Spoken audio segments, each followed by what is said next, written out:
Let's talk about March 2025 on Visa Bulletin Board and also NVC update of this week.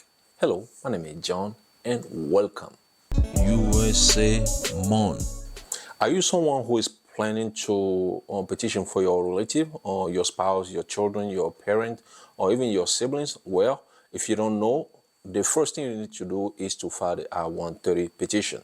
Okay, so once you file the I-130 petition, USCIS will review your case, and then once it's approved, they will send you a notification that the case is approved. From there, if the beneficiary, who is your relative you trying to petition for, lives overseas, and that relative will need a visa to come to United States of America. So the case will move from USCIS and go to NVC National Visa Center. But in case your relative already lives here in the United States of America, the case will stay at USCIS and your relative will adjust on his or her status by applying for I-485, which is a green card application. Okay, so make sure on the form you mention that your relative will get a visa in case your relative lives overseas. That way, once the case is approved by USCIS, they will move it to NVC. If you don't mention on the form, when the case is approved, they won't know what to do with it, and they're going to send you a notification to let them know, and then you have to file another form.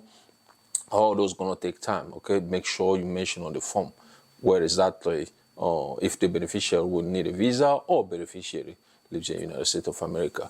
Then in case the beneficiary lives overseas, the case, like I said, will move to NVC National Visa Center, and NVC will contact you guys by sending a welcome letter. Okay, what do you find in the welcome letter? In the welcome letter, you will find the case number and the invoice ID. Okay, because you're going to pay some fees. That's why they send you the invoice also, right? So you're going to use those two things to log into NVC National Visa Center system. One quick reminder, not everybody will get their welcome letter right, like let's say like maybe 4 weeks or 6 weeks after the case is approved by USCIS. If you are not immediate relative, for example, you are a spouse of a green card holder, or you are a sibling or brother and sister of the U.S. citizen, you have to wait a little longer until your priority date, which is the date the petition was filed, is current in the visa bulletin, which we're going to cover in a few minutes. Okay, so let's say you are immediate relative, you are a spouse of a U.S. citizen, or child under age of a U.S. citizen, even a parent of a U.S. citizen.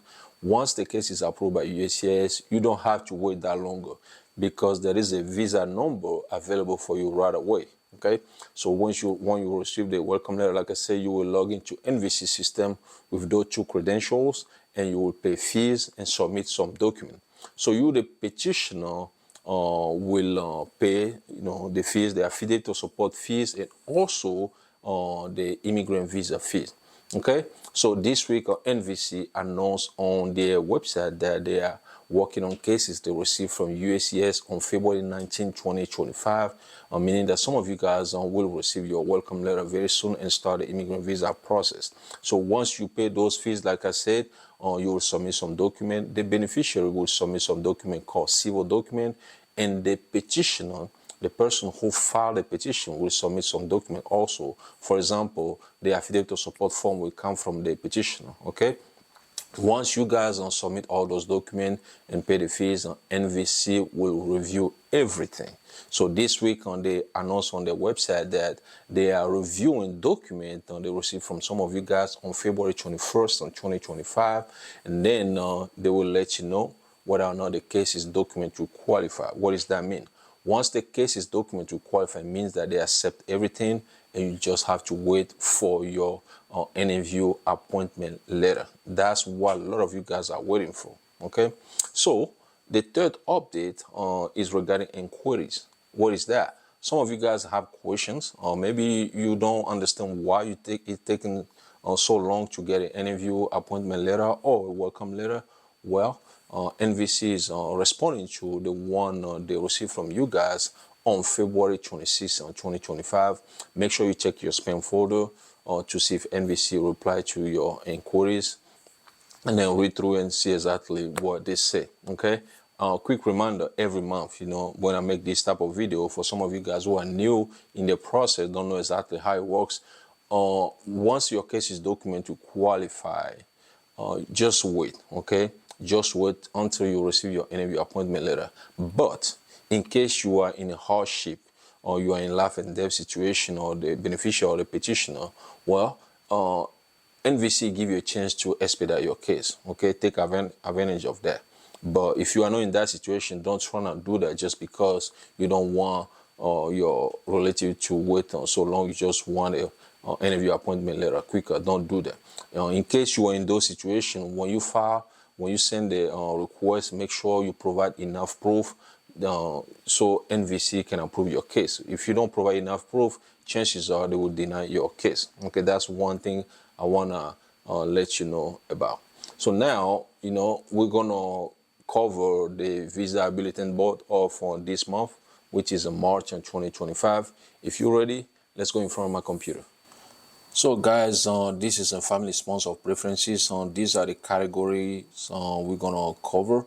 F1 category, F2, which is split in two, F2A, F2B, F3 and F4 category. As you can see here, they have a definition for every category.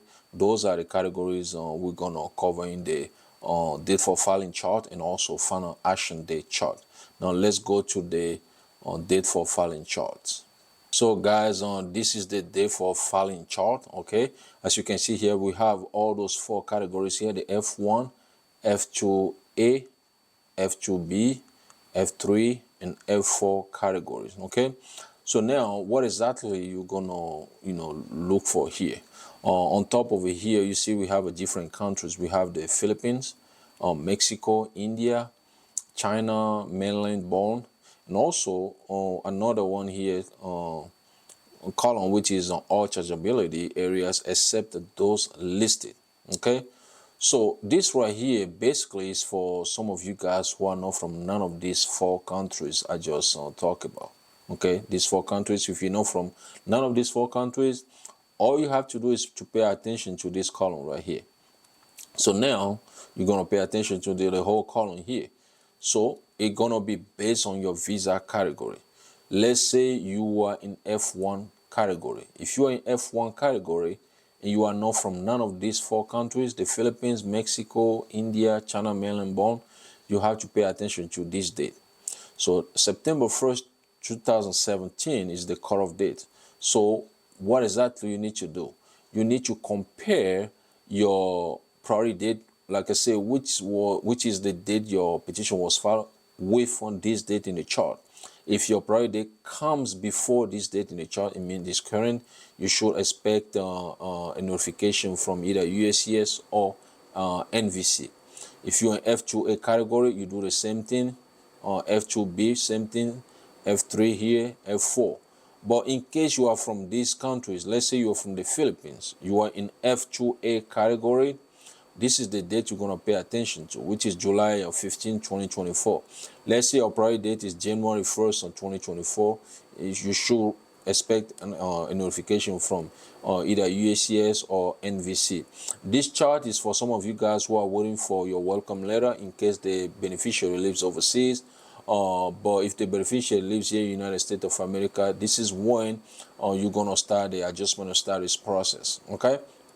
So again, if you're from the Mexico, you just pay attention to your visa category and check the date. China mainland born, same thing. India, same thing. Now let's move to final action date chart. For final action date chart, it's basically the same categories as you can see here, and the countries are the same. And also this column right here, which is all chargeability area except those listed, is still here, okay? So this chart is for some of you guys who are waiting for your interview appointment letter or waiting for a decision to get a green card in case you, the beneficiary, lives here in the United States of America.